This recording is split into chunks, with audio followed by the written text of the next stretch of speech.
अब यहाँ पर अभ्यास 6A में आइए। अभ्यास 6A में जो है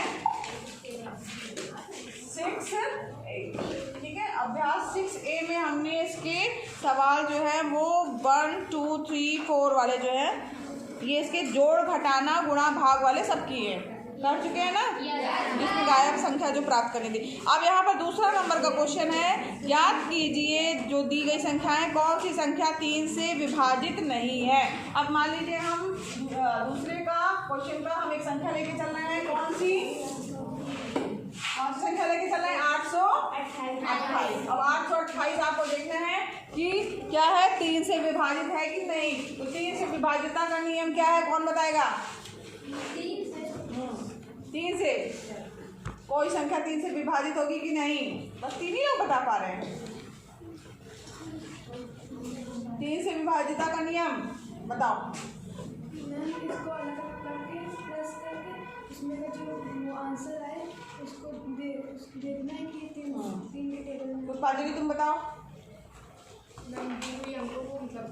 अंक जो है उनको क्या करना है, आपस में जोड़ना है। यानी दी गई संख्या के अंक कौन कौन से हैं, 8, 2, 8, यानी जोड़ना है। यानी 8 + 2 + 8 जोड़ने पे कितना आ रहा है आपका 8, 18 जो दी गई संख्या है उसको हमें देखना है, वो 3 के पहाड़े में आता है, 3 से कट जाती है कि नहीं वो संख्या, 3 निकम 3, पीछे 18 दी गई संख्या 6 से कट रही है, यानी हमारी ये वाली संख्या प्राप्त संख्या 828 आता है। 828 3 से विभाजित होगी, ठीक है।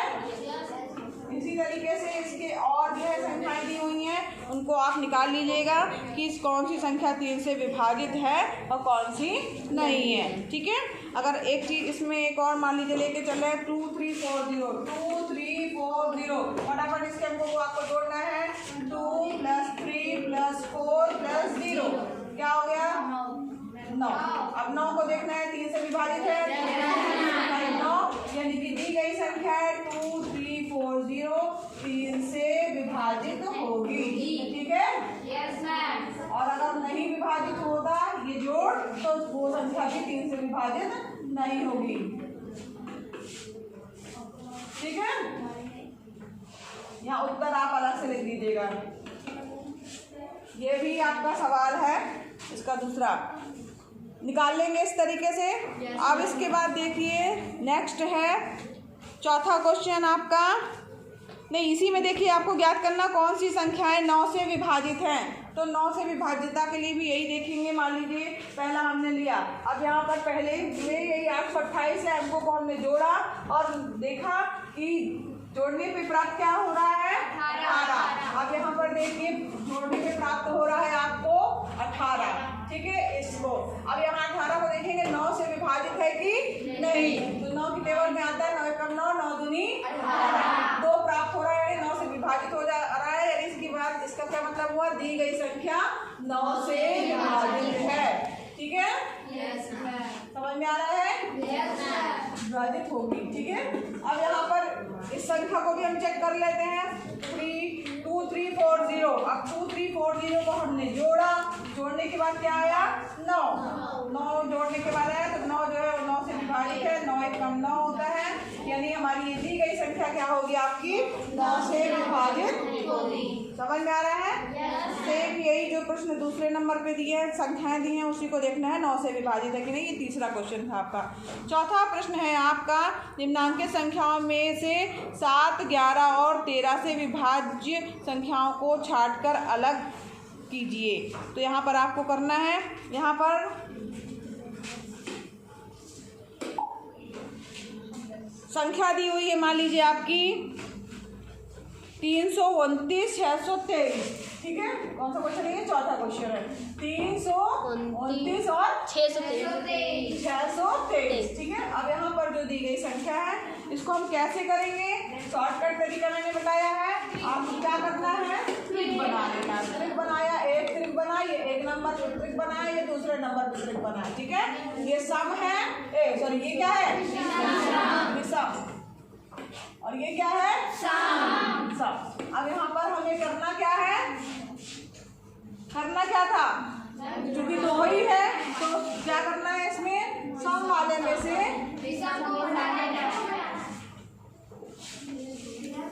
विषम वाले में से, ठीक है। अब यहाँ पे 623 में से आप घटाएंगे 329 को, घटाने पे क्या प्राप्त हो रहा है आपका, घटाइए 294 प्राप्त हुआ। अब ये यहाँ पर इसको हम देखेंगे कि ये संख्या जो है किससे जा रही है, 7 से जा रही है क्या, 7 का भाग करके देखिए, इसमें 7 से भाग करिए, 7 का 7 कई 28 1 7 जा रहा है, ठीक है, 42 बार में जा रहा है, यानी दी गई संख्या हमारी क्या होगी, 7 से विभाजित होगी, ठीक है। अब इसी को देख लीजिए आगे कि क्या ये हमारी 11 से विभाजित है, तो 11 से भी भाग करके देखिए, 11 से भाग करेंगे तो 11 से जब हम भाग कर रहे हैं इसमें तो क्या हो रहा है, नहीं विभाजित होगी, है ना, पूरा भाग नहीं जाएगा, यानी दी गई संख्या 11 से विभाजित नहीं है। इसके बाद 13 से भी विभाजित करके देख लीजिए, 13 से भी विभाजित करिए, 13 कम 13 दूनी 26 27 28 3 बचा 34, 13 के पहाड़े में 34 नहीं आता, यानी ये संख्या हमारी क्या है, 13 से भी विभाजित नहीं है। समझ में आया।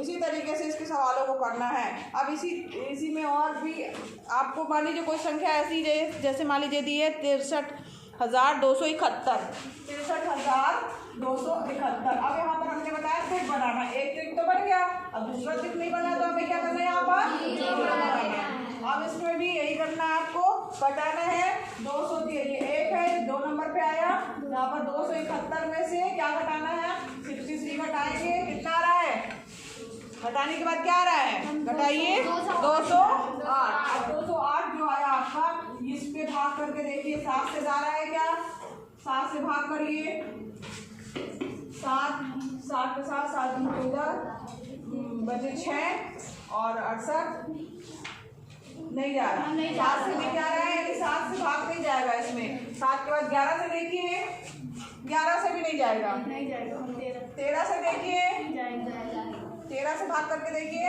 13 कम 13 और क्या बचा 60, और फिर 13 कम 13 और 78 बचा, 13 के पहाड़े में कब आता है 6, ठीक है। 13 से भाग जा रहा है, यानी दी गई संख्या हमारी क्या होगी, 13 से विभाजित होगी, ठीक। इसी तरीके से करना है। इसका एक और ये क्वेश्चन है आपका 5वां क्वेश्चन, निम्नलिखित संख्याओं में 5 से भाग देने पर शेषफल ज्ञात कीजिए। नेक्स्ट क्वेश्चन है आपका, बोर तो नहीं हो रहा है, चलो बहुत ही आसान है। इसको अभी तक हमने जाना था कि कोई संख्या में 5 से भाग जाएगा कि नहीं, ये पढ़ा है हमने। तो इसके लिए हमने क्या पढ़ा था कि अगर लास्ट का अंक 0 होगा या 5 होगा तो संख्या हमारी 5 से विभाजित होगी। अब लेकिन यहाँ पर जो दी गई संख्याएं हैं, तो यहाँ पर 8, जैसे मान लीजिए क्वेश्चन नंबर है ये आपका 5वां, 8034, ठीक है। अब ये मान लीजिए आपके पास संख्या दी हुई है, इसको हमें ज्ञात करना है कि 5 से भाग देने पर शेषफल कितना होगा। तो यहाँ पर ध्यान दीजिएगा बच्चों कि अगर मान लीजिए जो आपके इकाई का अंक है 5 से छोटा है, इकाई का अंक, अगर इकाई का अंक, ठीक है, इकाई का अंक 5 से छोटा, ठीक है, इकाई का अंक अगर आपका 5 से छोटा है, समझ में आ रहा है, ठीक। तो यहाँ पर जो 5 से छोटा है, यानी उसमें क्या करेंगे, जो इकाई के अंक में से 0 को घटा देंगे, इकाई के अंक में से 0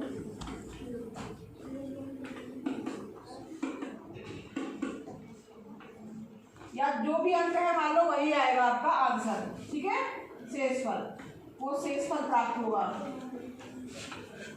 और अगर मान लो 5 से बड़ा,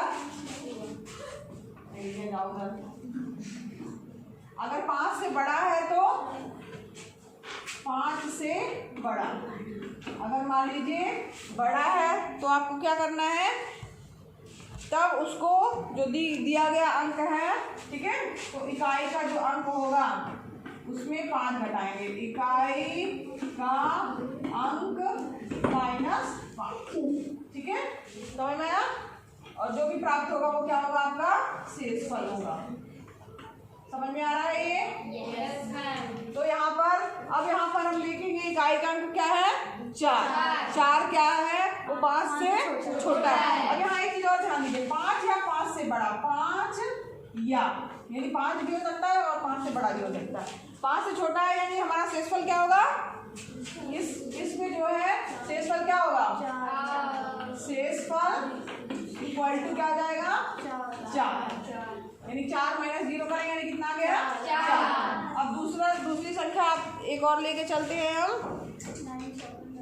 97,446। 97,446। अब यहाँ पर देखिए इकाई का अंक क्या है, 6। अब 6 जो है उसमें क्या घटाएंगे, 5 घटाएंगे, तो यहाँ पर क्या प्राप्त हुआ, 1। यानी क्या हुआ, हमारा शेषफल क्या होगा, अर्थात शेषफल क्या जाएगा बच्चों, 1 प्राप्त होगा। ठीक है, ठीक, समझ आया सबको, कर लोगे? चलो अच्छी बात है।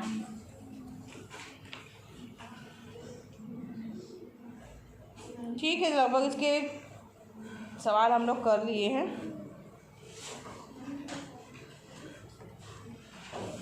ठीक, क्या